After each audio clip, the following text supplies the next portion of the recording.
मित्रो, नुकत्याच 10वीच्या परीक्षा न होता देखील यंदा मुलं 10वी पास होत आहेत आणि आता 12वी पास होतील. ही जी मुलं 10वी किंवा 12वी जेव्हा होतात त्यांना वेध लागतात वेगळ्या कोर्सेसचे, त्याचबरोबर काही व्यवसायांचे किंवा व्यावसायिक कोर्सेसचे. तर हे जे विद्यार्थी आहेत या विद्यार्थ्यांना आपल्याला त्यांच्या व्यवसायासाठी त्यांच्या पुढच्या शिक्षणासाठी मार्गदर्शन करणं अत्यंत आवश्यक असतं. आणि म्हणून वास्तविक पाहता कोठारी कमिशनर तर असं म्हणलं होतं की 10वी नंतरच, म्हणजे ज्याला आपण +2 स्टेज म्हणतो, म्हणजे ज्याला आत्ताच्या आपण 11वी 12वी किंवा ज्युनियर कॉलेज असं म्हणतो, या स्टेजलाच व्यावसायिक शिक्षणाची सुरुवात केली असली पाहिजे. आणि हेच आपण व्यावसायिक शिक्षण घेतलं तर मुलगा 12वी जेव्हा होईल, म्हणजे ती स्टेज जेव्हा पूर्ण करील तेव्हा तो कुठल्या तरी व्यवसायात जाण्यासाठी पात्र होईल. परंतु दुर्दैवानं आपण 11वी 12वीचा पॅटर्न घेतला, म्हणजे 10-2-3 हा पॅटर्न स्वीकारला, परंतु व्यावसायिक शिक्षण जे काय 11वी 12वीच्या स्टेजला व्हायला पाहिजे होतं ते काय आपण तिकडे फारसं लक्ष दिलं नाही. आणि त्यामुळे मग काय झालं, फक्त की 10-2 म्हणजे 11-4 पूर्वीचे होते ज्याऐवजी फक्त 10-2-3 हा पॅटर्न झाला आणि मग हा सगळाच गोंधळ उडाला. आता पुन्हा हा प्रश्न निर्माण झालेला आहे की या मुलांना, म्हणजे आपले जे विद्यार्थी बाहेर पडत आहेत त्या विद्यार्थ्यांना केवळ ज्याला आपण ॲकॅडमिक शिक्षण म्हणून देऊन चालणार नाही, तर त्यांना काही स्किल एज्युकेशन म्हणून दिलं पाहिजे. हे खरं आहे. त्याचबरोबर काही लोकांनी सगळ्यांनीच ग्रॅज्युएट व्हावं, पोस्ट ग्रॅज्युएट व्हावं आणि PhD व्हावं याच स्ट्रीमने गेलं पाहिजे असं काही नाही. आपण वेगवेगळ्या व्यवसायात जाऊ शकतो. 12वी नंतर मुलगा 18 वर्षाचा झाला की नंतर तो व्यवसायात जाऊ शकतो. आणि नंतरही आता हल्ली ओपन युनिव्हर्सिटी ज्या आहेत किंवा ऑनलाईन एज्युकेशनमधनं तो आपले शिक्षण पूर्ण करू शकतो. आणि म्हणून आता अशी एक कल्पना आलेली आहे की बाबा मुलांनी व्यवसाय करायला काय हरकत नाही पुढे जाऊनसुद्धा. आणि म्हणून मग असं जर व्हायचं असेल तर मुलांना व्यवसाय मार्गदर्शन करणं आवश्यक ठरतं. म्हणून आज आपण आपल्या व्याख्यानाचा विषय व्यवसाय मार्गदर्शन हा ठेवलेला आहे. आता काय व्यवसाय मार्गदर्शन, आपण व्यावसायिक मार्गदर्शनामध्ये काय करतो, व्यावसायिक मार्गदर्शन करतो म्हणजे काय करतो, तर एखादा व्यवसाय निवडण्यासाठी त्या मुलाची निवडण्यासाठी त्याला मदत करणं. म्हणजे आता ही मदत कशी असते पहा, की ते आपल्याला पाहावं लागतं की त्याची कुठलं त्याला त्याची आवड कोणती आहे, त्याची मानसिकता काय आहे, त्याची शारीरिक क्षमता काय वगैरे वगैरे अनेक गोष्टी पाहिल्या. मग त्याला व्यवसाय निवडण्यासाठी मदत करणं, त्याची तयारी करण्यासाठी, त्यामध्ये प्रवेश घेण्यासाठी. म्हणजे समजा त्या मुलाला नाही बाबा मला मेडिकलच्या कोर्सला जायचं आहे किंवा पॅरामेडिकलच्या कोर्समध्ये जायचं आहे, मग त्यासाठी प्रवेश कुठून घ्यायचा असतो, कसा घ्यायचा असतो, तिथे कोणकोणते अशी उपलब्ध आहेत संस्था वगैरे अशा, त्याचे प्रवेश फॉर्म कसे असतात, त्यांचे एंट्रन्स आहेत का, आहेत तर कुठं आहे, शासकीय किती आहेत, निमशासकीय किती आहेत, ह्या ज्या सगळा प्रकार आहे ते त्यांना माहीत करून देणं, प्रवेशाची त्याची पात्रता काय असते वगैरे वगैरे. तसंच तो व्यवसाय जर गेला तर त्याला प्रगती साधायची. नुसता तो व्यवसाय करायला गेला तर त्याला प्रगती साधण्यासाठी सुद्धा कसं एखाद्या व्यवसाय त्यांनी निवडला तर त्या व्यवसायात गेल्यानंतर त्यांनी आपल्या व्यवसायामध्ये प्रभुत्व कसं मिळवावं, कसं आणखी जास्त कष्ट, म्हणजे ज्याला आपण म्हणू की श्रेय मिळवावं, वर जावं, वरच्या उंचीला आपण पोहोचावं अशा अर्थानं. आणि यासाठीचा अनुभव आणि त्याला सल्ला देणं म्हणजे व्यावसायिक मार्गदर्शन आहे. कारण मी सोप्या भाषेत असं म्हणलेलं पहा की अध्ययनकर्त्याला एखादा व्यवसाय निवडण्यासाठी, त्याची तयारी करण्यासाठी आणि त्यात प्रगती साधण्यासाठी सहाय्य करणे म्हणजे व्यावसायिक मार्गदर्शन होय. की पहा, म्हणजे व्यवसाय निवडण्यासाठी, त्याची तयारी करण्यासाठी, म्हणजे एखादा व्यवसाय निवडायचा असेल त्यासाठी कोणती तयारी करायला पाहिजे बा त्याला. म्हणजे समजा एक त्याला एखादा मेडिकलच्या कोर्सला जायचं त्याची कोणती तयारी पाहिजे, इंजिनिअरिंगच्या कोर्सला जायचं त्याची कोणती तयारी पाहिजे, किंवा अगदी ITI सारखा एखादा जो कोर्स असतो, फिटर असेल, वेल्डर असेल वगैरे वगैरे, त्यासाठी सुद्धा कोणतरी, किंवा एखाद्या त्याला नाही बाबा शारीरिक शिक्षण ज्याला क्षमता लागते अशा एखाद्या कोर्समध्ये जायचं आहे, स्पोर्ट्समन व्हायचं आहे, अशा एखादा कोर्स निवडायचा आहे कोच होण्याचा, तर त्यासाठी कोणती तयारी करायला पाहिजे, मग बाबा फिजिकल त्याची ट्रेनिंग घ्यायचं का वगैरे वगैरे. तर ह्यासाठीचं मार्गदर्शन हे सगळं ह्याचं व्यवसाय मार्गदर्शन येतं. आता ही त्याची गरज काय असते व्यवसाय मार्गदर्शन याची. सगळ्यांना एकच व्यवसाय पहा की कम्युनिस्ट राष्ट्रामध्ये पूर्वी अशी एक पद्धत होती, आतली अलीकडे थोडासा तो ट्रेंड बदलला, परंतु कम्युनिस्ट काय विचार करत असत, आमच्या राष्ट्राला कशाची गरज आहे त्याप्रमाणे आम्ही मुलांना अभ्यासक्रम देणार. समजा अशी आपण कल्पना करू थोडा वेळ देशाला आपल्याला आता डॉक्टरांची गरज आहे, सध्या कोविड आहे आणि खूप डॉक्टरांची गरज आहे. चला मग काय करा, सगळी मेडिकल कॉलेजेस करा, सगळ्या मुलांना मेडिकल कंपल्सरी करून टाका. किंवा समजा एखादं असं होतं, एखाद्या राष्ट्रावर काहीतरी एका दुसरं राष्ट्र हल्ला करायला लागतं आणि मग तेव्हा सैन्याची गरज निर्माण होते, चला सगळ्या मुलांना सैन्य. हे असं करून चालत नाही, लक्षात घ्या. हे कम्युनिस्ट राष्ट्रामध्ये काही लोकांनी हे प्रयोग केले, आपल्याला असं करता येत नाही. कारण काय, हे अशैक्षणिक होतं, चुकीचं होतं, त्याचा परिणाम फारसा चांगला होत नाही. त्याचं कारण असं असतं की प्रत्येकामध्ये हा व्यक्तिभेद असतात, लक्षात घ्या. प्रत्येक विद्यार्थ्याची आवड वेगळी, त्याची वृत्ती वेगळी, त्याची शारीरिक क्षमता वेगळी, त्याची बुद्धिमत्ता वेगळी. हे सगळे व्यक्तिगत भेद जे आहेत ते, त्या भेदांना दुर्लक्षून आपण सगळ्यांना एकच एक विषय दिला, एकच एक विषय अभ्यासक्रम दिला, एकच, तरी चालणार नाही, त्यात झेपणारही नाही.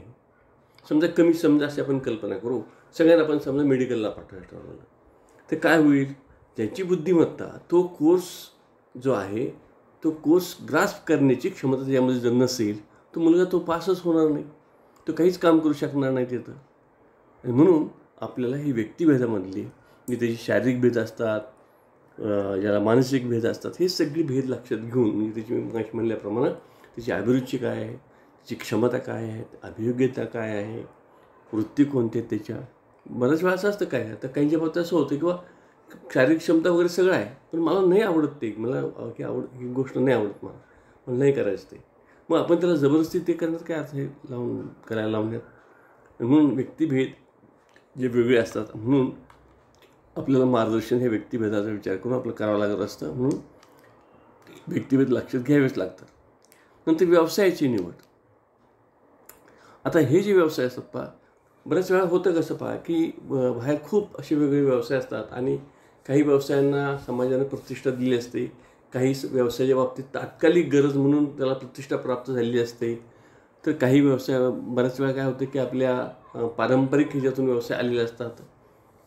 ह्याच्यातून मग त्या विद्यार्थ्यांनी व्यवसाय कोणता निवडावा हे विद्यार्थ्याला समजत नाही. त्याला असं वाटतं की नाही, आता सध्या कशाला जास्त आहे, नाही मेडिकललाच खूप असं, हा सगळ्यात चांगला असं वाटायला लागतं. किंवा त्याला असं वाटतं की नाही, हा काही बरोबर नाही, की दुसरा एखादा कुठला तरी कोर्स हा चांगला आहे. तर हे जे आहे, तर केवळ तात्कालिक गरज म्हणल्याप्रमाणे तात्कालिक त्या एखाद्या व्यवसायाला प्रतिष्ठा प्राप्त झालेली आहे, किंवा एखादा व्यवसाय जो असतो, तो जो आहे तो आपल्या परंपरेनं आलेला व्यवसाय, असा विचार न करता, अशी निवड न करता, तर ती निवड कशी करावी या संदर्भातलं मार्गदर्शन करणं त्याला अपेक्षित असतं. व्यवसायाची निवड कशी करायची त्यांनी, मग स्वतःची आवड आहे का, स्वतःची अभिरुची आहे का, स्वतःची क्षमता आहे का, वगैरे वगैरे, आपण ते पुढं बघूया. पण ह्या गोष्टी आपल्याला विचारात घ्यायला येतात. नंतर व्यवसायातील विविधता. काय झालं पहा, दिवसेंदिवस व्यवसायामध्ये इतकी विविधता वाढत चाललेली आहे आणि त्यामुळे मुलांचा आणखीच गोंधळ होतो. मला आठवते साधारण 30-40 वर्षापूर्वी साधारणपणे मुलगा 11वी झाला की तो काय करायचा की त्याला त्याच्यापुढे 2च स्ट्रीम असायच्या, फार तर इंजिनिअरिंग आणि मेडिकल. आज अशी परिस्थिती नाही आहे. आज खूप वेगवेगळ्या प्रकारचे कोर्सेस आहेत, वेगवेगळ्या प्रकारचे ट्रेनिंग्स आहेत, वेगवेगळ्या प्रकारचे व्यवसाय उपलब्ध झालेले आहेत. अगदी 30-40 वर्षापूर्वी, 50 वर्षापूर्वी जाहिरात नावाचा व्यवसाय नव्हता फारसा प्रचलित. आता जाहिरात व्यवसाय फार मोठा झालेला आहे, मॉडेलिंगचा व्यवसाय फार मोठा झालेला आहे, फॅशन डिझाईनचा व्यवसाय फार मोठा झालेला आहे. तुमच्या लेडीजचा जो काय आपण म्हणतो, कॉस्मेटिक्सचा जो आहे, किंवा त्याला ब्युटी पार्लर वगैरे आपण म्हणतो, अशा प्रकारचा कोर्स फार मोठा, म्हणजे व्यवसाय फार मोठा झालेला आहे. आणि मग हे असे वेगवेगळे कोर्स जेव्हा विविधता येते, त्यावेळेला विद्यार्थी संभ्रमात पडतो. एकच एक जेव्हा पर्यायच नसतो तेव्हा आपण तेच करतो, त्याला काही पर्याय नसतो. जसं पूर्वी आपल्याकडं टी व्ही होता आणि त्या टी व्हीवर फक्त एकच सरकारी चॅनल होतं, आम्ही सगळे तेच कार्यक्रम बघत होतो, दुसरा आम्हाला पर्यायच नव्हता. पण आता काय झालेलं आहे, आता इतके चॅनल्स आहेत टी व्हीवर, मग आपल्यापुढं प्रपलो आपण, मी काय लावू आता, मग तर झी मराठी लावू का, आणखी काय तुमचं दुसरं आणखी कोणतं लावू का, बातम्या लावू किंवा काय करू, अशा प्रकारचा संभ्रम मनात निर्माण होतो. आणि म्हणून मग असा जेव्हा संभ्रम निर्माण होतो त्यावेळेला मार्गदर्शनाची गरज असते. ही व्यवसाय मार्गदर्शनाची गरज कशासाठी, की एवढी विविधता आलेली व्यवसायामध्ये आणि त्याच्यातून त्याला निवड करायची आहे, म्हणून आपल्याला त्या ठिकाणी त्याला मार्गदर्शन करायचं आहे. नंतर योग्य व्यक्तीला योग्य व्यवसाय मिळाला पाहिजे, यासाठी मार्गदर्शन करायचं आहे. म्हणजे ती व्यक्ती मगाशी म्हणल्याप्रमाणे त्याच्या बुद्धिमत्तेला किंवा त्याच्या क्षमतेला जो सूट होईल असाच व्यवसाय त्याला निवडला पाहिजे आपण, किंवा त्यांनी निवडला पाहिजे. आणि ते त्याला आपण मार्गदर्शन केलं पाहिजे की तुझ्या क्षमतेला, तुझ्या अभिरुचीला किंवा तुझ्या अभिवृत्तीला हा व्यवसाय जास्त सुटेबल आहे. तू उगीच त्या भानगडीत पडू नकोस. एक आमच्याकडे विद्यार्थी होता, फार पूर्वी मला आठवतं, एक 10-15 वर्षापूर्वीची गोष्ट असेल. आमच्या मित्राचाच एक मुलगा होता, खूप चांगला हुशार होता आणि त्याला खूप चांगले मार्क मिळाले, मेडिकलला ॲडमिशन मिळालं. जैन कम्युनिटीमधला होता. थोडंसं घरामध्ये कुठलंही असं नॉनव्हेज वगैरे हा प्रकार काही नाही, कधी रक्त वगैरे असं कधी पाहिलेलं नाही. तर अक्षरशः मला सांगतो की त्याला नुसतं रक्त हे बघितलं तर त्याला उलटी व्हायची. आणि आता असा मुलगा मेडिकलला गेला. मेडिकलला गेल्यावर काय झालं की त्या ठिकाणी ते पहिल्यांदा ते हे सगळं पाहून आणि सगळं करून त्याला अस्वस्थ व्हायला लागलं आणि त्याला कोर्स सोडावा लागला की घ्या. म्हणजे सगळं आहे, बुद्धिमत्ता आहे, ॲबिलिटी आहे, अभिरुची कदाचित असेल आपण म्हणूया, परंतु ती जी मानसिकता असावी लागते, तो कोर्स निवडण्याची, कोर्सला तोंड देण्याची, म्हणा काय ते व्यवसायाला तोंड देण्याची, व्यवस्थित रमण्याची, ती त्याच्यामध्ये नव्हती आणि त्यामुळे त्याला कोर्स सोडावा लागला. म्हणून आपल्याला हाही विचार करावा लागतो. त्याचबरोबर आपल्याला हेही आपण विचार करतो की त्या ठिकाणी त्याला, त्या व्यक्तीला समजा एखाद्याची तब्येत जी आहे अत्यंत किरकोळ आहे, ज्याला शरीरयष्टी लहान आहे, त्याची शारीरिक क्षमता थोडीशी कमी आहे, मग अशा व्यक्तीला फार बोजट एखादा कोर्स देणं किंवा ज्याला जिथं शारीरिक क्षमता जास्त लागेल, स्ट्रॉंग लागेल, अशा प्रकारचा कोर्स निवडणं, विशेषतः त्यांनी PSI सारख्या कोर्सला जाणं वगैरे हे काही जास्त होणार नाही ना. आणि तिथं तो उपयोग, त्याच्या शारीरिक क्षमतेला ते सुटेबल नाही आहे. आणि म्हणून त्याच्या या व्यक्तिमत्वाला किंवा त्याच्या ज्या सगळ्या क्षमता असतील, म्हणा अभिरुची असेल वगैरे, ह्याला कोणता व्यवसाय सुटेबल आहे हे सांगण्यासाठी, हे त्याला माहीत करून देण्यासाठी व्यवसाय मार्गदर्शनाची गरज असते. नंतर व्यावसायिक प्रभुत्व मिळवण्यासाठी, म्हणजे बऱ्याच वेळा काय होतं पहा की कुठला तरी व्यवसाय आपण निवडलेला असतो आणि मग ते निवडल्यानंतर प्रॉब्लेम काय होतो माहिती आहे का, की आता केवळ मी घेतलं मेडिकल, झालो डॉक्टर म्हणा किंवा झालो इंजिनियर, आणि मग पण त्यात रस वाटत नाही, त्यात प्रभुत्व तो मिळवू शकत नाही. त्याची जर आवड नसेल, त्याची क्षमता नसेल, त्याची अभिवृत्ती तशी नसेल, त्याचा इंटरेस्ट, तर हे असं नसेल आणि त्यांनी तो व्यवसाय निवडलेला आहे किंवा त्याला निवडावा लागला, म्हणून परिस्थितीमुळे निवडावा लागला असेल म्हणा किंवा आणखी काही कारणांनी निवडावा लागला, तर मग काय होतं की त्या व्यवसायामध्ये तो प्रभुत्व मिळवू शकत नाही नक्की. म्हणजे एखादा डॉक्टर, म्हणजे एखादा मुलगा MBBS झाला, डॉक्टर झाला, पण त्याची अभिरुची मुळातले तो थोडासा साहित्यिक, त्याचा पिंड साहित्यिकच आहे, कलेकडे त्याची ओढ आहे, पण त्यांनी आता काय केलं की व्यवसाय डॉक्टरचा निवडला. मग तो काय करतो, तो कसं बसा फक्त डॉक्टर चालवतो, पण त्याचं सगळं लक्ष असतं ते सगळं बाकीच्या त्या ॲक्टिव्हिटीकडे त्याला त्याची इंटरेस्ट वाटतो, त्याला त्याच्या प्रोफेशनमध्ये इंटरेस्ट वाटत नाही. आणि असं झाल्यामुळे काय होतं की त्याच्या व्यवसायामध्ये त्यांनी जे प्रभुत्व मिळवायला पाहिजे असतं ते प्रभुत्व त्याला मिळवता येत नाही.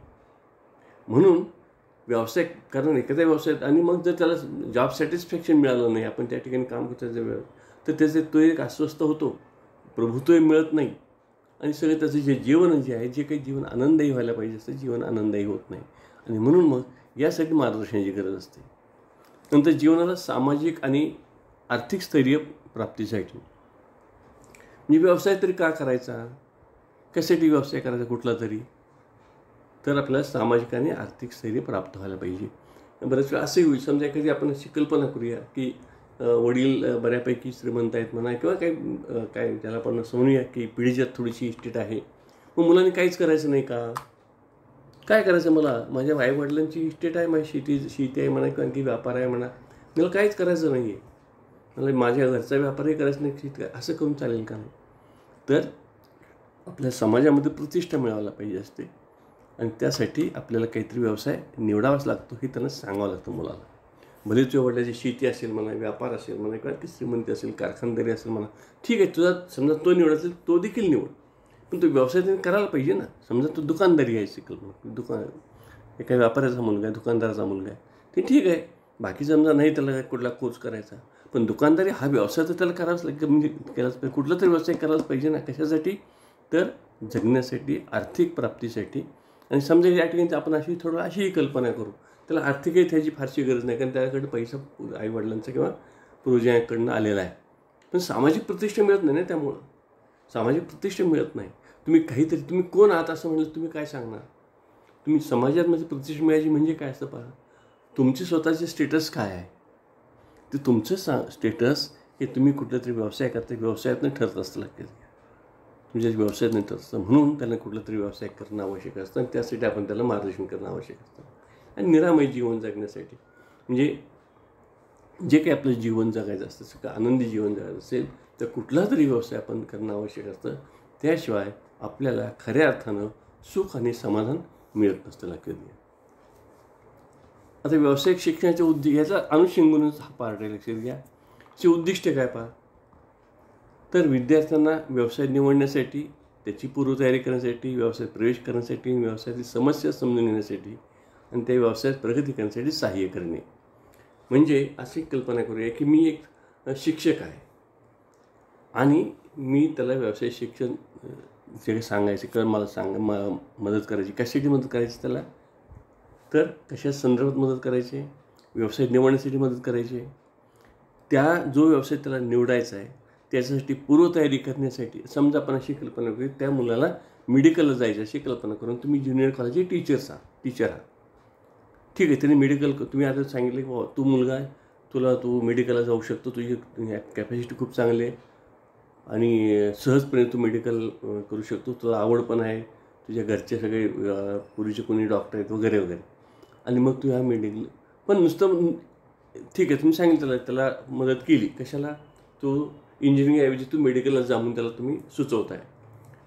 नुसतं तेच काम चालणार नाही ना. मग त्यासाठी पूर्वतयारी काय करायला पाहिजे, नाही मग त्यासाठी नीट परीक्षा द्यावी लागते. मग नीट परीक्षा द्यायची असेल तर त्यासाठी काय करावं, कुठला अभ्यास करायला पाहिजे, मग ते सगळी तयारी करून घेण्यासाठी.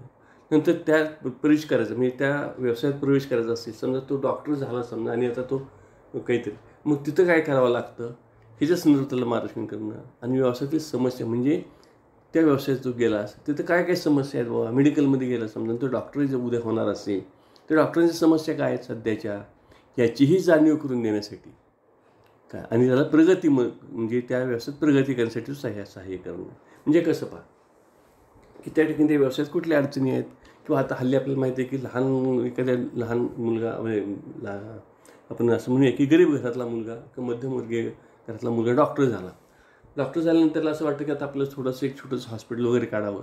त्यासाठी पैसा उभा करणं हे अवघड असतं. म्हणजे समजा छोटंसं हॉस्पिटल जरी काढलं तरी प्रॉब्लेम असा येतो की छोट्या हॉस्पिटलमध्ये हल्ली लोक जायला तयार नाहीत. लोक आता मोठ्या हॉस्पिटलकडे जायला लागलेले आहेत. अशिवाय तुझ्या हॉस्पिटलमध्ये काय अडचण येतील, तुला हॉस्पिटल उभा करायला कुठून कर्ज मिळणार आहे, ते कर्ज तू कसं फेडणार आहेस, ह्या सगळ्या समस्या ज्या आहेत ह्या समस्या त्या लक्षात आणून देणं. आणि त्याचबरोबर समजा आपण या ठिकाणी गेलं तर मग तू समजा त्या ह्याच्यामध्ये व्यवसायात राहणार असशील आणि त्यात जर तुला पुढं जायचं असेल तर तुला काय करावं लागेल याच्या संदर्भात त्याला सहाय्य करणं, काही माहिती सांगणं किंवा मदत करणं. तर समाजामध्ये असणाऱ्या विविध व्यवसायांची व त्यासाठी लागणाऱ्या क्षमतांची ओळख करून देणं.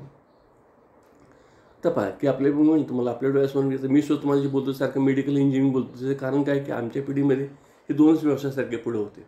आज इतके व्यवसाय पाहतात. आता इव्हेंट मॅनेजमेंटसारखा व्यवसाय आता नवीनच व्यवसाय जास्त सुरू झालेला आहे. मी मगाशी मला ब्युटी पार्लरसारखा व्यवसाय नवीन सुरू झालेला आहे. हे सगळे कम्युनिकेशनमधले जे कोर्स हे जे आहे सगळे ते वेगळेच नवीनच कोर्सेस सुरू झालेले आहेत. आता हे जे आहेत तर ह्या सगळ्या व्यवसायांची ओळख म्हणजे माझ्या पुढं मी समजा 11-12 शिक्षक आहे किंवा शाळेतल्या कॉलेज शिक्षक आहे आणि माझ्याकडं त्या मुलांना काही सांगायचं मला काय, आता मुलांना तुम्ही आता 12वीहून बाहेर पडणार आहात तर तुमच्यापुढं हे इतके पर्याय उपलब्ध आहे आणि ह्या अमुक ह्या कोर्ससाठी ही ॲबिलिटी लागते, त्या कोर्ससाठी अमुक ह्याची गरज असते, ही शारीरिक क्षमता लागते, यासाठी एवढी आर्थिक त्याची फी असते किंवा त्यासाठी एवढी बुद्धिमत्ता लागते. असं या ठिकाणी ह्या सगळ्या प्रकारचे म्हणजे हे जे वैविध्यपूर्ण जे काही कोर्सेस असतात त्या सगळ्यांची ओळख करून देणं आणि त्या कोर्सनुसार ओळख करून देऊन चालणार. कारण ते आता ती पुस्तकं जे आपल्याला बाजारात मिळतात तर ती तर ते चांगलीच गोष्ट आहे, पण त्याच्याबरोबर त्याला लागणाऱ्या क्षमता कोणत्या आहेत तेही तुम्ही सांगणं त्याला. म्हणून तुम्हाला की असे कोर्सेस आहेत सांगितलं आहे मी तुम्हाला, पण हे कोर्सेस आहेत ना अमुक एका कोर्सला कोणती क्षमता लागते, ह्याला काय लागतं त्याला काय लागतं हे जे सगळं आहे हे त्यांना सांगणं. नंतर निवडल्या जाणाऱ्या व्यवसायातील समस्या सोडवण्यासाठी समर्थ बनवणं. समजा निवडलं असं आता व्यवसाय एखादा अगदी केटरिंगसारखा व्यवसाय निघाला किंवा हल्ल्याचा शेफ जो काय म्हणतो आपण त्याचासुद्धा आता अलीकडे खूपच फॅड सुरू झालेला आहे.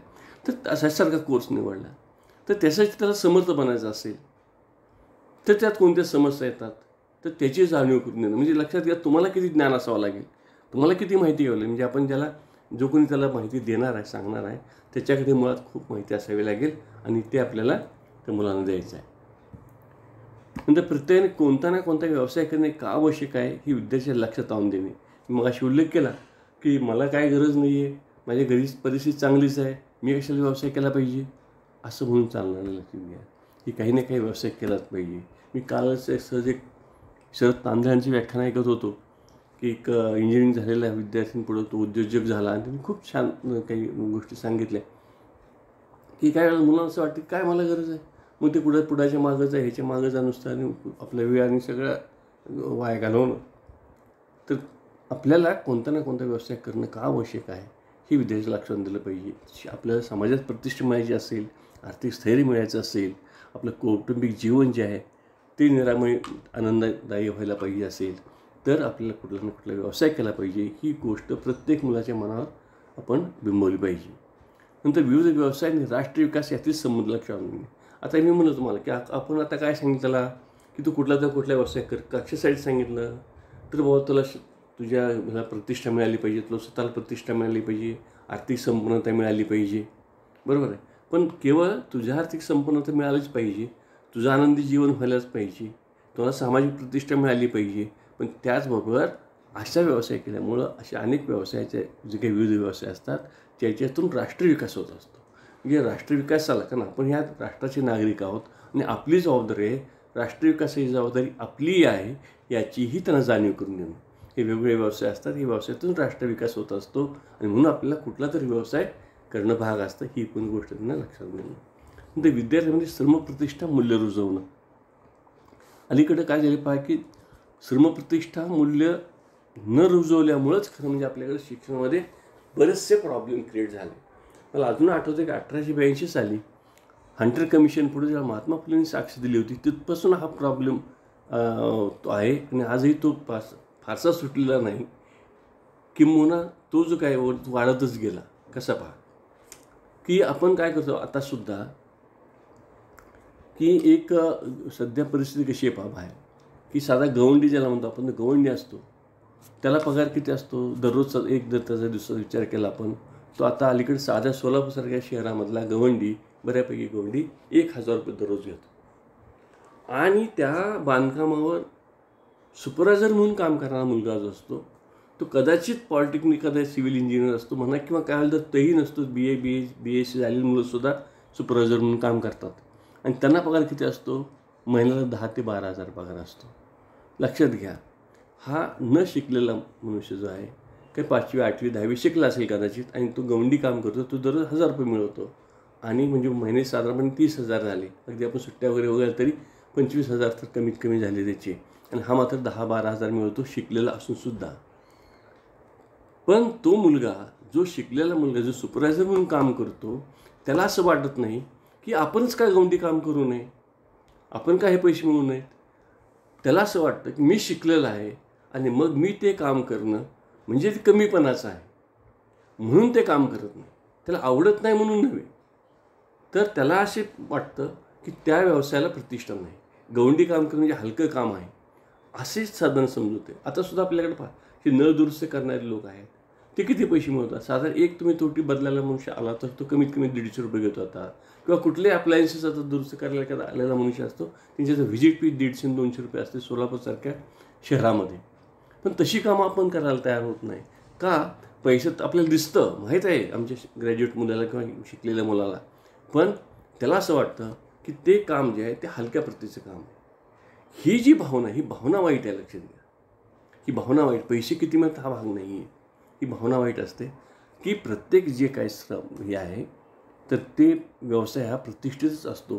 ही गोष्ट आपण अजून रुजवलेली नाही आणि त्यामुळं मग आपल्याकडं BA-BSc BCom व्हायचं, त्याचं अकॅडमिक नॉलेज घ्यायचं का पुढं मग नाही झालं का शिकला तू बरं फार मोठं ज्ञानाची भूक म्हणून तो शिकत नाही. 12वी झाल्यानंतर तो BA करतो. का केलं BA? 12वी झालं म्हणून BA केलं असतं मी म्हणजे त्याला काय फार मोठं BA ते इंटरेस्ट होता असं नाही. 12वी झालं BA केलं, BA नंतर काय केलं MA करतो, MA केल्यानंतर काय MPhil करतो. असं त्याचा तो प्रवास सुरू होतो आणि मग आणि पुढं लक्ष येतं की नंतर आता काय करू झालं तर MA झालं समजा काय PhD आता पुढं काय करू आणि मग पुढं नोकरी मिळत नाही, नोकरी मिळत नाही, मग इतकं फ्रस्ट्रेशन येतं. पण तो दुसरं काही काम करायला तयार होत नाही. त्याला हे लक्षात येत नाही मला 2 हात आहेत, जे 2 हात अशिक्षित माणसाला आहेत त्या 2 हाताच्या सहाय्याने तो काम करून पैसे मिळवतो, उदरनिर्वाह करतो, आपल्या कुटुंबाचा चरितार्थ चालवतो. पण ह्याला मात्र ग्रॅज्युएट होऊन देखील हा आत्मविश्वास येत नाही. का? तर त्याला ते काम हलकं वाटतं. शेतात जाऊन करण्याचं काम हलकं वाटतं, गवंड्याचं काम हलकं वाटतं, नळ फिटिंगचं काम हलकं वाटतं, इलेक्ट्रिशियनचं काम हलकं वाटतं. ह्याला फक्त ऑफिसमधलंच काम हेच फक्त प्रतिष्ठित काम वाटतं. तर ही भावना काढून टाकणं आणि श्रमप्रतिष्ठे मूल्य रुजवणं ही देखील व्यवसाय शिक्षणाचं एक काम आहे. नंतर समाजातील बेकारी नष्ट करून समाज स्वास्थ्य टिकवणं. बरोबर आहे. आपण सगळे जर व्यवसाय करायला लागलो, कुठलं तरी नोकरी म्हणजे काम करायला लागलो, तर निश्चितपणे आपोआपच ती बेकारी कमी होईल आणि समाज जेवढी बेकारी जशी कमी होईल तसं समाज स्वास्थ्य चांगलं राहतं. जशी बेकारी वाटते तसं समाज स्वास्थ्य बिघडतं आपल्याला माहीत आहे. राष्ट्राची उत्पादन क्षमता वाढवून औद्योगिकरणाला गती देणं ही तर आपल्या कोठारी कमिशनच्या शिफारशीमध्ये म्हणजे उच्च शिक्षणाची त्यांनी शिफारस केली. उच्च शिक्षणाचं काय काम आहे तर त्याने असं म्हणले की राष्ट्राची उत्पादन क्षमता वाढवून औद्योगिकरणाला गती देणं हे उच्च शिक्षणाचं काम आहे. की उच्च शिक्षणाचं काम मी 12वी नंतर सगळ्याच मुलांनी या ठिकाणी आपल्याला अशा प्रकारे उत्पादन क्षमता वाढवून औद्योगिकरणाला गती देणं हे आवश्यक ठरतं. आता व्यवसाय मार्गदर्शनाची सप्तसूत्री म्हणजे व्यवसाय मार्गदर्शन करताना कोणकोणत्या गोष्टी म्हणजे समजा मी मार्गदर्शक आहे आणि माझ्यापुढे कॅन्डिडेट आलेला आहे किंवा कुठले काही कॅन्डिडेट आहेत आणि मग मी त्याला मार्गदर्शन करायचं आहे मला, तर मी कोणकोणत्या गोष्टी विचारात घेतल्या पाहिजेत. तर पहिल्यांदा म्हणजे ज्या व्यक्तीला मला मार्गदर्शन करायचं आहे, व्यवसाय मार्गदर्शन करायचं आहे, त्या व्यक्तीची बुद्धिमत्ता म्हणजे विशिष्ट एका व्यवसायाला आवश्यक असणारी बुद्धिमत्ता ह्या व्यक्तीकडे आहे का, ती बुद्धिमत्ता लक्षात घेणं अत्यंत आवश्यक असतं. कारण बुद्धिमत्ता जर आपण लक्षात घेतली नाही तर घोटाळे होतात. मी तुम्हाला अगदी उदाहरण सांगतो, की उदाहरण सांगे पण नाव सांगत नाही. आमचे एक परिचित व्यक्ती होते आणि त्याचा मुलगा 10वीपर्यंत खूप चांगले मार्क मिळाले. पूर्वी जुनी 11वी झाला तो आणि मग तो मेडिकलला गेला. काय झालं की 11वीपर्यंत त्याचे वडील वारलेले असल्यामुळं आणि आई एकच मुलगा असल्यामुळं म्हणजे एकटंच असल्यामुळं आईने त्याला खूप लाडात वाढवलं आणि खूप ज्याला आपण आज्ञाधारक म्हणतो असा तो मुलगा होता. साधारण बुद्धिमत्तेचा ॲव्हरेज बुद्धिमत्तेच होता. परंतु आईच्या प्रेशरमुळं आणि आईच्या त्या सगळ्या संस्कारामुळं म्हणा त्याचा आणि विद्यार्थी आज्ञाधारक असल्यामुळं तो रात्रंदिवस अभ्यास करायचा. रात्रंदिवस अभ्यास करून करून करून त्यांनी खूप चांगले मार्क मिळवले आणि त्याला मेडिकलला ॲडमिशन मिळालं. अशी बुद्धिमत्ता मेडिकलचा कोर्स झेपणे इतकी बुद्धिमत्ता त्याच्याकडे नव्हती, ती कमी होती. झालं काय मग तर तो मेडिकलला गेल्यानंतर फेल झाला. मग पुन्हा पहिल्या वर्षात एका वर्षाला 2-2, 3-3 म्हणजे बरं तो 4 वर्षा कोर्स त्याने बरोबर त्याला 7 का 8 वर्ष लागले पूर्ण करायला. नशीब की त्याने कमीत कमी 7-8 वर्षांनी तो पूर्ण तरी केला. अन्यथा कदाचित असंही होऊ नाही शकत असेल तो मध्येच सोडून देऊ शकतो किंवा त्याला फ्रस्ट्रेशन येतं आणि काही होऊ शकतं. म्हणून एखाद्या कोर्सला जायचं असेल, एखाद्या व्यवसायात जायचं असेल तरीसुद्धा हे आपल्याला लक्षात घ्यायला तर मला सांगितलं पाहिजे नाही रे बाबा तू नको त्या भानगडीत पडू, तू आपण ह्याच्यामध्ये तू जा असं आपण त्याला सांगितलं पाहिजे. त्याची बुद्धिमत्ता लक्षात घेतली.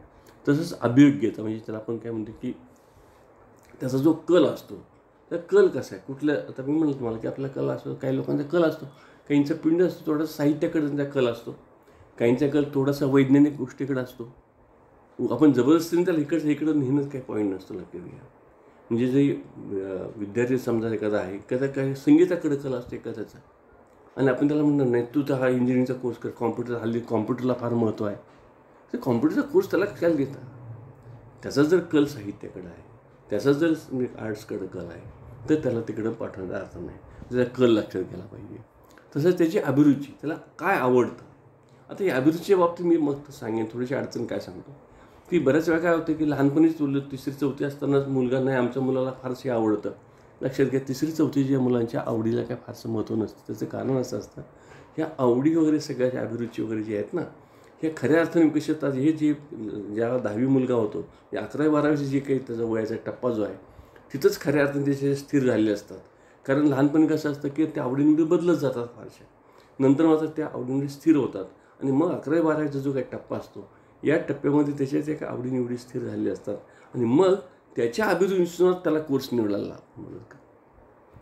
म्हणजे लक्षात घ्या त्याच्याकडे समजा बुद्धिमत्ताही असेल पण त्याची जर आवड नसेल तर त्याला तो कोर्स सुचवून आपण ते चूक ठरतं.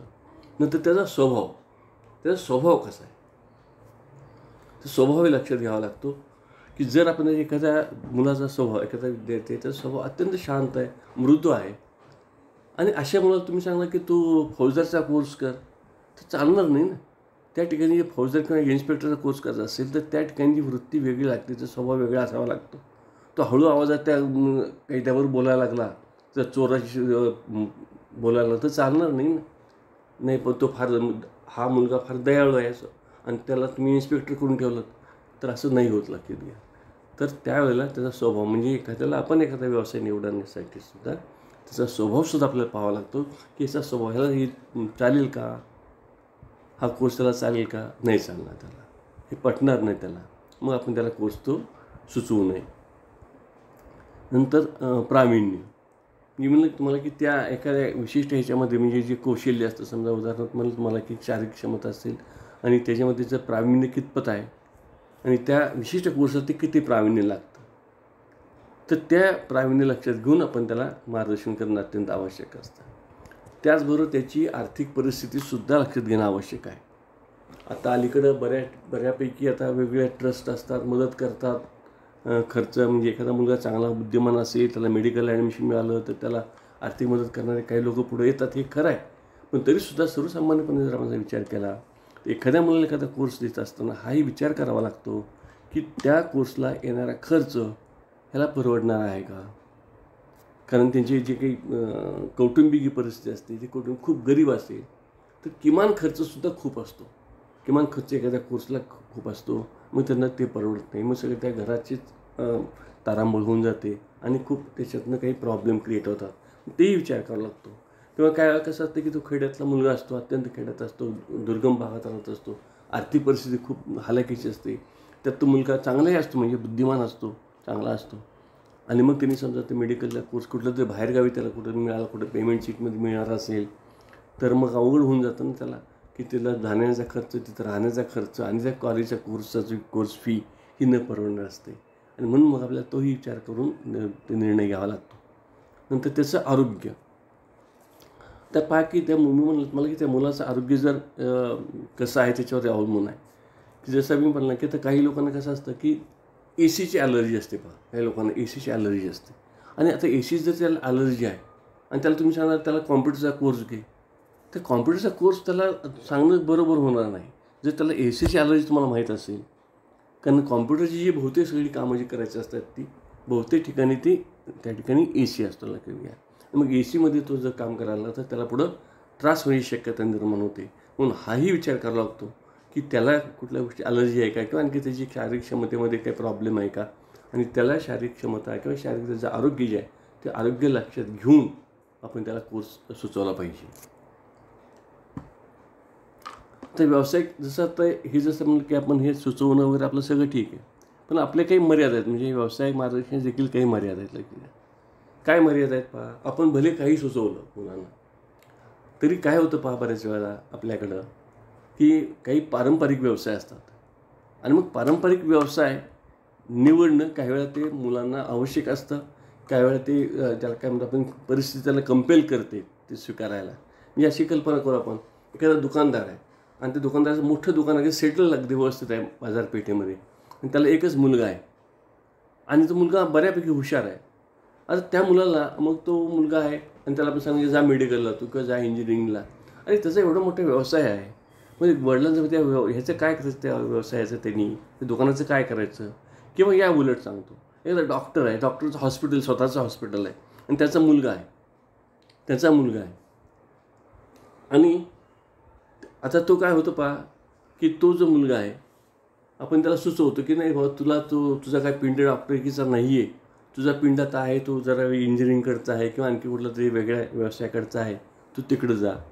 तर अशा वेळेला आपण जरी सुचवलं तरी प्रॉब्लेम असा येतो, वडिलाचं एवढं पारंपरिक हॉस्पिटल असतं, सगळा सेट झालेला व्यवसाय असतो, ते सोडून तो दुसऱ्या कोर्सला तो जाईल ही शक्यता निर्माण होत नाही, किंवा सुचवणंही आपल्याला थोडंसं अडचणीचं होतं.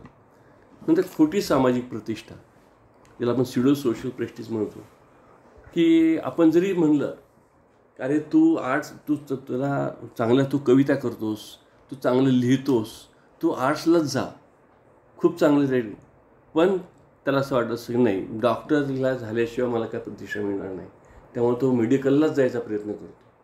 म्हणजे कारण त्या व्यवसायाला खोटी प्रतिष्ठा जी आहेत आपल्याकडं, त्या व्यवसायाला प्रतिष्ठा असल्यामुळं तो तिकडे जायला बघतो. त्याचा कल, त्याची जी वृत्ती, त्याचा इंटरेस्ट हा जरी इकडं आर्ट्सकडं असला, कविता करण्याकडे असला, साहित्याकडे असला, तरीसुद्धा ह्या खोट्या प्रतिष्ठेसाठी, सामाजिक प्रतिष्ठेसाठी तो चिकित्सक वेगळ्या व्यवसाय निवडण्याची शक्यता असते. नंतर माहिती मिळवण्याच्या साधनांची विश्वासार्हता. म्हणजे आपण जेव्हा म्हणतो की बाबा मुलांची ॲबिलिटी बघितली पाहिजे, आपण त्याची बुद्धिमत्ता पाहिली पाहिजे आणि मग त्यानुसार आपण त्याला मार्गदर्शन केलं पाहिजे. हे जरी खरं असलं तर हे ॲबिलिटी बघण्याची साधनं, बुद्धिमत्ता बघण्याची साधनं, म्हणजे ज्याला आपण सायकोलॉजिकल टेस्ट ज्या म्हणतो सगळ्या, हे टेस्ट कितपत रिलायबल आहेत, कितपत व्हॅलिड आहेत, कितपत स्टँडर्ड आहेत, हाही विचार करावा लागतो. बऱ्याच वेळा असं होतं की आपण जेव्हा त्या सायकोलॉजिस्टकडे जातो आणि त्या टेस्ट करतो आणि मग लक्षात येतं की आमच्या मुलाचा गुणांक आहे तो 110 किंवा 100च आहे फक्त, म्हणजे ॲव्हरेज आहे. पण बऱ्याच वेळा असं होऊ शकतं की त्या मुलाचा बुद्धिगुणांक जास्त आढळून येतो.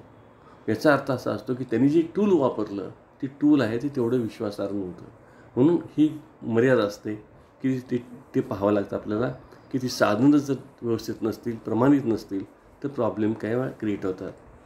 नंतर व्यवसाय समाधानाची अनिश्चितता.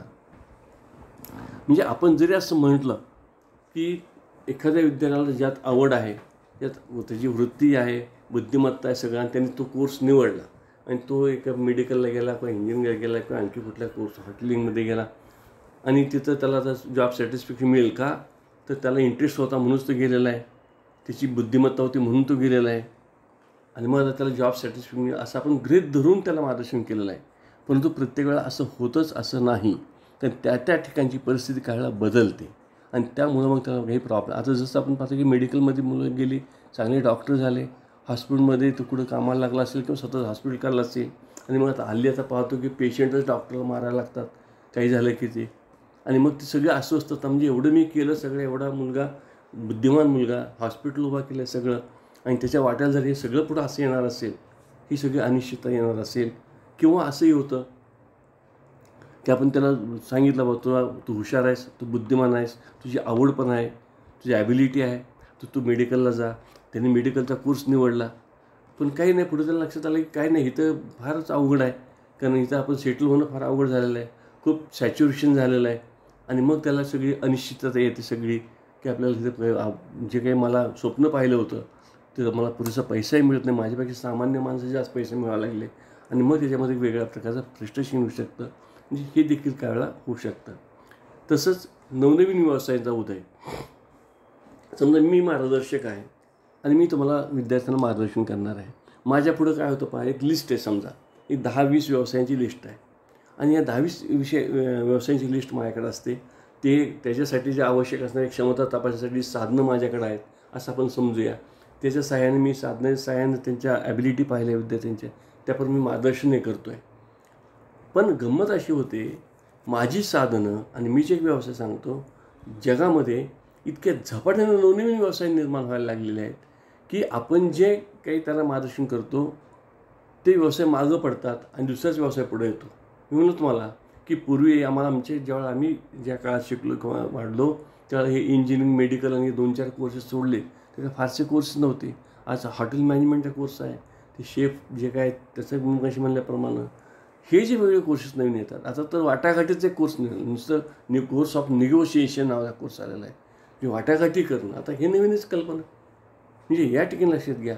आता नंतर आता इव्हेंट मॅनेजमेंटसारखा हा व्यवसाय, आता नवीन व्यवसाय आलेला आहे, पण माझ्याकडे साधनच नाही. म्हणजे इव्हेंट मॅनेजमेंटसाठी विद्यार्थ्यामध्ये कोणती क्षमता लागते हा व्यवसाय निवडण्यासाठी, इव्हेंट मॅनेजमेंट हा जो कोर्स आहे किंवा व्यवसाय आहे त्याला कोणत्या क्षमता लागतात, त्यात प्रभुत्व मिळवण्यासाठी काय लागतं, त्यात कोणत्या अडचणी असतात, ह्या मला माहीत होत नाहीत. कारण माझ्यासुद्धा काही मर्यादा असतात.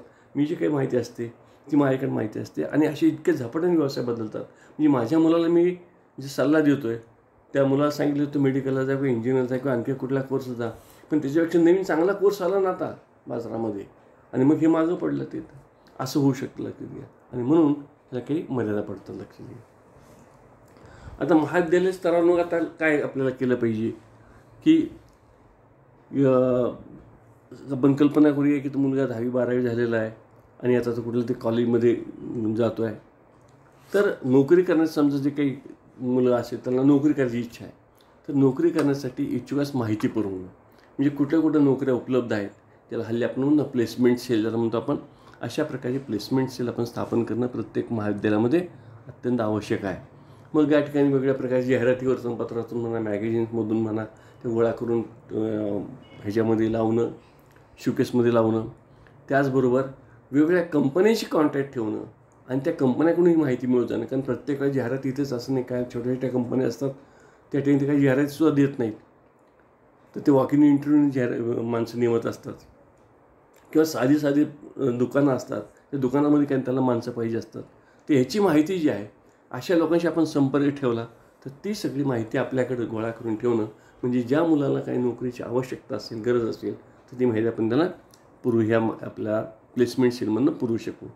नंतर उपलब्ध नोकऱ्यातून किंवा व्यवसायातून योग्य व्यवसाय किंवा नोकरी सुचवणं, म्हणजे ज्या आता नोकऱ्या आहेत समजा की वेगवेगळ्या प्रकारची जाहिराती आलेल्या आहेत, मग त्याला बाबा तुला कोणती सोयीची आहे, तुला तू हीच नोकरी कर. तुला हे जरी असलं तरी समजा अशी आपण कल्पना घेऊ, अगदी कॉलेजचीच आपण उदाहरण घेतलं तर 3-4 कॉलेजची सगळ्या जाहिराती आहेत आणि मग त्याला कोणते कॉलेज जास्त सोयीचं पडेल, त्याला कोणत्या कॉलेजमध्ये नोकरी करायला सोयीचं असेल, तर हे त्याला आपण सुचवणं.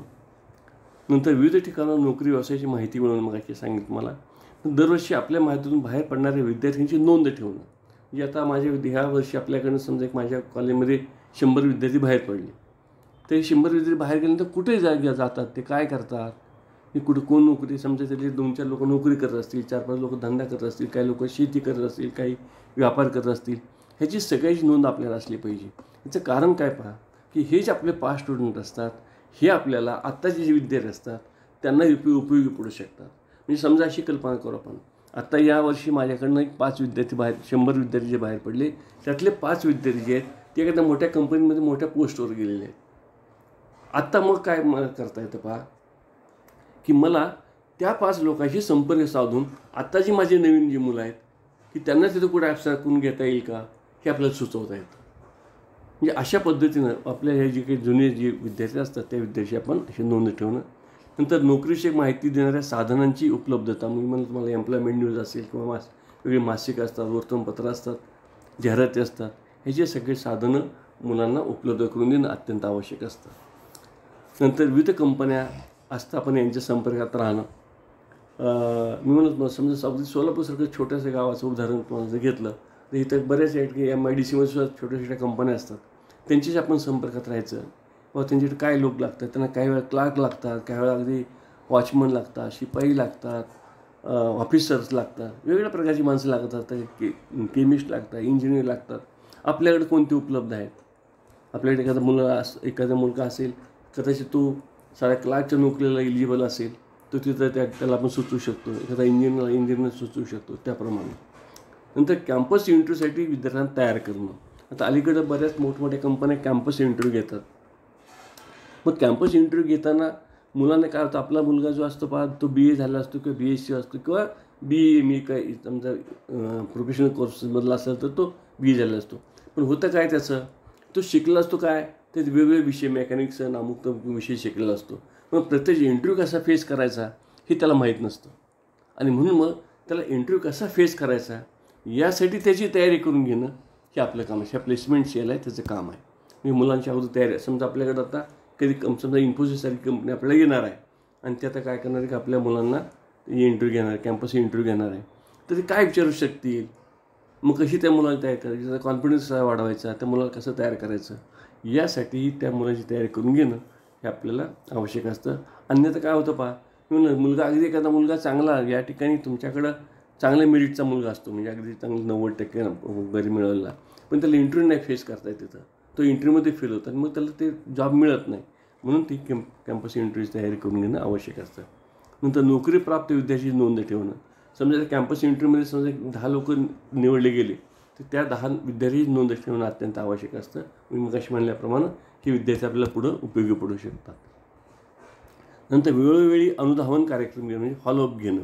म्हणजे गेल्या वर्षी माझ्या समजा 10 विद्यार्थी गेले असतील कुठल्या तरी वेगवेगळ्या क्षेत्रामध्ये, यंदा आणखी कुठले 10-15 मुलं गेले असतील, तर प्रत्येक वेळा समजा जी मुलं माझी पुढे गेलेली आहेत, आता ते कुठंतरी ऑलरेडी कुठंतरी सेटल झाले आहेत कुठलं तरीसुद्धा त्यांच्याशी सारखं संपर्कात राहणं, त्याचा फॉलोअप घेणं, की माझा मुलगा नुसता जाऊन चालणार नाही का, माझा मुलगा इन्फोसिसमध्ये सिलेक्ट झाला, ह्याला काही फारसा अर्थ नाही लक्षात. हे काही प्रमाणात फक्त त्याला अर्थ आहे किंवा पण महत्त्व कधी आहे, माझा मुलगा माझा जो काही विद्यार्थी आहे हा इन्फोसिसमध्ये गेला आणि त्यांनी 5 वर्षात प्रगती केली, तो पुढे गेला, वरच्या पोस्टवर गेला, हे फार आवश्यक असतं. म्हणजे केवळ त्याला नुसतं नोकरी लागणं हा भाग महत्त्वाचा नाही, तर त्यांनी त्या क्षेत्रात काय प्रगती केली. डॉक्टर झाला तर डॉक्टर त्यांनी काय केलं, पुढं कुठं त्यांनी प्रभुत्व किती मिळवलेलं आहे, का हॉस्पिटल उभा केलं किंवा आणखी कुठल्या गव्हर्नमेंटमध्ये एखाद्या मोठ्या पोस्टवर गेला वगैरे वगैरे. तर अशा पद्धतीचा फॉलोअप कार्यक्रम घेणं अत्यंत आवश्यक असतं. आणि असं आपलं विशेषतः महाविद्यालय लेवलला अलीकडं नॅकसारखी संस्था जी आहे तीसुद्धा आता आपल्याला सांगते की आपल्या प्रत्येक कॉलेजमध्ये प्लेसमेंट सेल असणं आवश्यक असतं. आणि मी तर म्हणतो की नुसतं प्लेसमेंट सेलच नव्हे तर थोडं काउन्सिलिंग सेंटर, नुसतं प्लेसमेंट न म्हणता त्याला की काउन्सिलिंग आणि प्लेसमेंट असं ते सेंटर असणं आवश्यक आहे. म्हणजे मग आपल्या विद्यार्थी जे काही आपले बाहेर पडतात त्या विद्यार्थ्यांना आपलं जे पुढचं जीवन आहे ते जीवन जगणं सुकर होईल. आणि मग त्यामुळं आपल्या महाविद्यालयाबद्दल आपण घेतलेल्या शिक्षणाबद्दल त्यांना एक प्रकारचा रिस्पेक्ट वाटेल. आणि आपल्या जसं आपण म्हणतो की आपल्याला अशी अपेक्षा असते की आपल्या कॉलेजचं नाव उंच व्हावं, आमच्या शिक्षकाचं नाव उंच व्हावं. हे जर व्हायचं असेल तर आपण अशा पद्धतीने विद्यार्थ्यांना व्यवसाय मार्गदर्शन करणं अत्यंत आवश्यक असतं. तुम्ही असं कराल अशी अपेक्षा करतो आणि या ठिकाणी मी थांबतो.